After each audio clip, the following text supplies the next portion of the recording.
बोलने वाला पेड़। गप्पू एक हद दर्जे का आलसी और शरारती लड़का था। वह दिन भर गांव की गलियों में घूमता, बंटू की दुकान से उधार का समोसा खाता और अपनी नॉन स्टॉप गप्पे हाँकता। गप्पू की सबसे बड़ी परेशानी थी कि उसके दोस्त उसकी बातों पर भरोसा नहीं करते थे। अबे गप्पू, तूने कहा था कि तेरी बकरी उर्दू में बात करती है, पर वो तो सिर्फ मैं करती है, बंटी ने टोका। अरे भाई, आजकल मूड खराब है उसकी, गप्पू ने बहाना बनाया। गप्पू को एक दिन गांव के बाहर जंगल में भटकने का भूत सवार हुआ। उसने सुना था कि वहां एक जादुई पेड़ है जो बोलता है। हालांकि किसी ने उसे कभी देखा नहीं था। अगर मैं वो पेड़ ढूंढ लूं तो सबको मजा चखाऊंगा, गप्पू ने सोचा और चल पड़ा जंगल की ओर। गप्पू जंगल में घूमते घूमते थक गया। अबे पेड़, अगर तू सच में बोल सकता है तो जरा मुझे पानी ही दे दे, उसने मजाक में कहा। अचानक एक मोटी गूंजती हुई आवाज आई, ओए, पानी नहीं मिलेगा, पर गप्पे सुननी है तो बैठ जा। गप्पू का मुंह खुला का खुला रह गया। सामने एक बड़ा सा बरगद का पेड़ खड़ा था, जिसकी डालियां हवा में हिल रही थीं, जैसे वो डांस कर रहा हो। अबे तू सच में बोलता है? गप्पू हकला गया। हाँ रे, और सिर्फ बोलता ही नहीं, बक बक करता हूं, हा हा हा। पेड़ जोर से हंसा। गप्पू की तो खुशी के मारे नाक से सीटी निकल गई। अबे, तुझे डर नहीं लग रहा? पेड़ ने पूछा। डर? मुझे तो बस ये जानना है कि तू मेरी तरह बकवास कर सकता है या नहीं, गप्पू ने मुंह टेढ़ा करके कहा। ओहो, चैलेंज? ठीक है बेटा, अब से जो हारेगा वह जीतने वाले की सेवा करेगा। दोनों में बकवास प्रतियोगिता शुरू हो गई।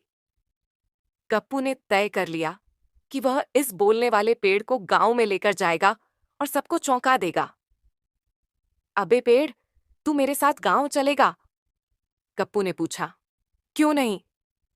वैसे भी इस जंगल में मुझे सिर्फ तोते और बंदर की गप्पें ही सुननी पड़ती हैं, पेड़ ने मुंह बनाते हुए कहा।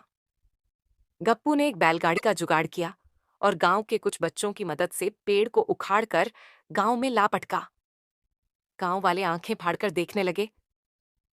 अरे राम, ये पेड़ कैसे खुद ब खुद हिल रहा है, बुजुर्ग रामलाल चाचा बोले। लगता है गप्पू ने कोई नया ड्रामा किया है, एक औरत ने कहा। तभी पेड़ जोर से हंसा। अरे भाई, मैं पेड़ हूं, कोई भूत नहीं, और गप्पू मेरा सबसे बड़ा गप्पबाज दोस्त है।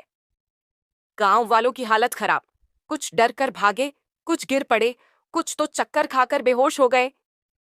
पेड़ का मजा तो गांव में आ गया। वह गप्पू के दरवाजे पर बैठा हर आते जाते इंसान से मजाक करता। ओए बंसी काका, तुम्हारी मूंछों में कबूतर का घोंसला बना हुआ है। रुक जा मोहन, तेरी चप्पल में छेद है, हा हा हा। गांव वाले अब परेशान हो गए। अबे गप्पू, इस पेड़ को वापस जंगल में छोड़कर आ, गप्पू ने पेड़ से कहा। अबे तू कुछ ज्यादा ही बोलता है, गांव वाले गुस्से में हैं, पेड़ ने ठहाका लगाया। भाई, तूने मुझे गांव में लाया, अब भुगत। गांव वालों ने फैसला किया कि इस पेड़ को वापस जंगल में छोड़ आना चाहिए। पेड़ ने सोचा, अब तो मजा आएगा। जैसे ही लोग उसे उठाने लगे, वह झट से अपने पुराने गड्ढे में कूद गया और जड़ें फैला लीं। हा हा हा हा, अब तो मैं यहीं रहूंगा। गप्पू और गांव वाले अपना सिर पकड़कर बैठ गए। गप्पू ने आखिरी कोशिश की। अगर तू गांव छोड़ देगा तो मैं तुझे रोज नई नई मजेदार कहानियां सुनाऊंगा। पेड़ कुछ देर सोचने लगा।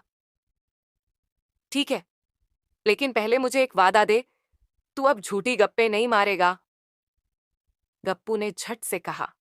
पक्का, अब मैं सिर्फ तेरी गप्पे ही फैलाऊंगा, पेड़ हंस पड़ा। हाँ हाँ हाँ, तुझे सुधारना मुश्किल है, पर चलो जंगल ही सही। गांव वालों ने राहत की सांस ली और गप्पू का मजाक उड़ाते हुए समोसे की पार्टी करने चले गए। गप्पू और पेड़ अब भी दोस्त हैं। गप्पू उसे रोज नई कहानियां सुनाने जाता है और पेड़ उसकी गप्पों पर हंसता रहता है। गांव वालों की भी अब आदत हो गई है कि जंगल में अगर कोई जोर जोर से हंस रहा हो तो समझ लो गप्पू और बोलने वाला पेड़ फिर से मजे ले रहे हैं।